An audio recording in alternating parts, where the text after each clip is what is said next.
तारखेला विजय राहिले आज अशीच विजय राहिली राहील आज गजभाऊच्या हे बाहेर निघणं म्हणजे बघा की त्याच्यामुळं आज सोनम दीदींच्या सोबत आज खांद्याला खांदा लावून सांगेन अर्चना दीदी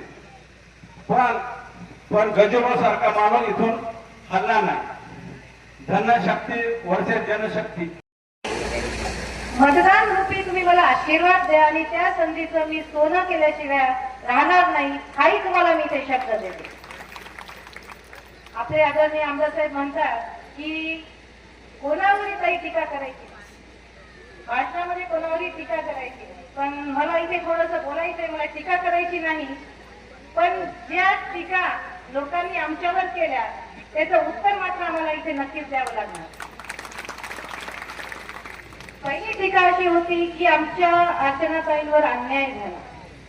आमदार साहेबांनी आणि खासदार साहेबांनी अन्याय केला.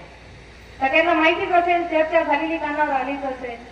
पण तुम्हाला ज्यांनी ही गोष्ट टीका केली त्यांच्यासाठी त्यांचं उत्तर माझ्याकडे हे आहे की तुम्हाला माहिती आहे का जेव्हा जेव्हा आमदार साहेब जेव्हा खासदार साहेब झरीच्या या रस्त्याने गेले त्यांनी कधीही अर्चनाताईला तिथे उभं राहून त्यांच्या घरी जाऊन त्यांच्यासोबत बसून त्यांना न बोलता ते कधीच तिथून रस्ता पार केला नाही.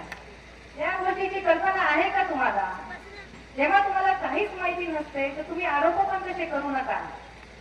अर्चनाताई दादा हे सर्वजण आमच्या सोबत आहेत. आम्ही एकजुटीने लढतोय कारण हा आमच्या घरचा प्रश्न आहे. दुसरी गोष्ट अन्याय केला तर अन्याय काय होता? जे लोक आज अन्याय केला म्हणतात अन्याय काय होता? आमचा माणूस गेल्यानंतर तुम्ही 1.5 महिन्यात ग्रामपंचायत फोडता. हा अन्याय नाहीये? अन्याय आहे का नाहीये? पैशाच्या जोरावर आज तुम्ही पैशाच्या गोष्टी करता की आम्ही पैशाच्या गोष्टी करतोय म्हणून? तुम्ही ते फोडली तर फोडली पण जेव्हा तुम्ही रॅली काढली तुम्ही रॅली गजभाऊच्या घराच्या समोर थांबून तुम्ही फटाके वाजवले, तुम्ही बँड वाजवला. हे काय प्रकार होता? तुम्हाला असं वाटलं होतं का की आता सगळी घरी आम्ही विकत घेतली म्हणून? इथेच तुम्ही थांबले नाही की ज्या मुलांनी रॅलीमध्ये फक्त आनंदाच्या भरात गजभाऊचा स्वर्गीय गजभाऊचा फोटो घेऊन त्यांनी तो नाचला होता त्याच्यावर पण तुम्ही केसेस केले. त्यालाही तुम्ही सोडलं नाही. एवढा राग काय होता तुमचा? आम्ही एवढं तर कोणाचं वाईट केलं नव्हतं. गजभाऊने एवढं तर कोणाचं वाईट केलं नव्हतं की तुम्हाला नुसतं गजभाऊच्या फोटोला जर तुम्ही हात लावला तर तुम्ही त्याला त्रास दिला. पण असं म्हणतात इंग्लिशमध्ये की हिस्ट्री रिपीट. तुम्हाला इथंच खेळावं लागतं. जेव्हा तुमची रॅली होती तेव्हा तेच तुम्ही होते की स्वतःच्या पैशाने हार घेऊन तुम्ही दारात जाऊन गजभाऊच्या फोटोला हार चढवून त्यांना हात जोडले. ही तुमची हार होती आणि ही आमची जीत होती. कोणतेही पद नसताना आम्ही दोघींनी भरपूर विकास करण्याचा प्रयत्न केला. साहेबांची आम्हाला तशी भरपूर साथ होती. ते कोणत्याही कामासाठी त्यांनी आतापर्यंत आम्हाला नाही म्हटलं नाही.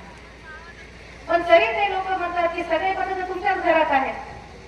बाबा आहेत ना, आम्ही पद आमच्या घरात आहेत, आम्ही मान्य करतो. पण आम्ही पद जनतेकडनं जिंकलेली आहेत, कामं करून जिंकलेली आहेत, विश्वासाने जिंकलेली आहेत. तुमच्यासारखं फोडाफोडी करून तर नाही घेतलेत ना. तोही तुम्ही विचार करायला पाहिजे. आता त्यांना काहीच सापडले नाही तर ते म्हणत आहेत की ही बाई खूप डेंजर आहे. म्हणजे कालचीच गोष्ट आहे की इतकी डेंजर आहे की ती हिशोब लिहून घेतली आणि नंतर तुम्ही मतदान केलं ही तुम्हाला उचलणार. आली आहे का नाही गोष्ट कामावर? आली आहे ना? आली आहे ना? हा, कसं असते माहित आहे का? मी महिला आहे. आम्ही सर्वसाधारण महिलांची सवय असते दुधाचा हिशोब ठेवण्यापासनं तेलाचा हिशोब ठेवण्यापासनं आम्ही प्रत्येक गोष्टीचा हिशोब ठेवतो. कारण आम्ही सर्वसाधारण मध्ये मोडतो. बरोबर? आणि आमचा पैसा मेहनतीचा पैसा आहे. तुमच्यासारखं दारू विकून आम्ही पैसे कमवत नाही. गजभाऊची जी पोकळी आहे ती कधीच भरून निघणार नाही. त्यांनी जे कामाचा वसा जो त्यांनी त्यांच्या हाती घेतला होता आज तोच कामाचा वसा तुम्हाला आम्हाला सर्वांना मिळून पुढे न्यायचं आहे. हे कोणी एकट्याने होणार नाही. सगळ्यांना मिळून ती करायचं आहे. आणि आज ते म्हणतात की खासदार साहेबांनी जेव्हा मीटिंग घेतली होती तेव्हा ते म्हणे की त्यांच्या मीटिंग मध्ये जेवढे लोक होते तेवढे तर माझ्या सभेमध्ये असतात. डॉक्टर साहेबांना मला एकच विनंती करायची आहे की डॉक्टर साहेबची जी मीटिंग होती ती फक्त 10 लोकांची होती. 10 लोकांना बोलवलं तर एवढे लोक आले होते. आणि आज तुम्ही बघा, कमीत कमी आम्हाला पैसे देऊन बोलवण्याची गरज तर नाही, तुमचे तर पैसे कालच वाटप दिले. त्याच्यातही तुमची बेईमानी अशी की 500 रुपये टाकून बायकांना बोलवलं 300 रुपये दिले. परिस्थिती आहे का नाही खरी? तर अशा गोष्टी खूप काही होणार. आणि दरीकर तर मी आहे, त्याच्यामुळे त्यांनी जरी मला सांगितलं की मी दरीकर नाही भरपूरकर आहे, त्यांनी काही फरक पडत नाही. माझं अख्खं कुटुंब इथे माझ्यासोबत आहे, त्याच्यामुळे त्याच्या गोष्टीने मला काही फरक पडत नाही. तुम्हाला एवढंच म्हणेल की आज ही वेळ आपल्यावर आलेली आहे. आज आपल्याला दाखवून द्यायचं आहे मतदानाच्या स्वरूपात कोणत्याही पैशाला भूल न करता आपली इमानदारी राखून आपल्याला गजूभाऊ सोबत राहायचं आहे. आणि हीच ती आपल्याला खरी श्रद्धांजली मतदानाच्या रूपात आपल्याला द्यायची आहे. हीच मी तुमच्या सगळ्यांसमोर विनंती करते. इथेच थांबते. धन्यवाद.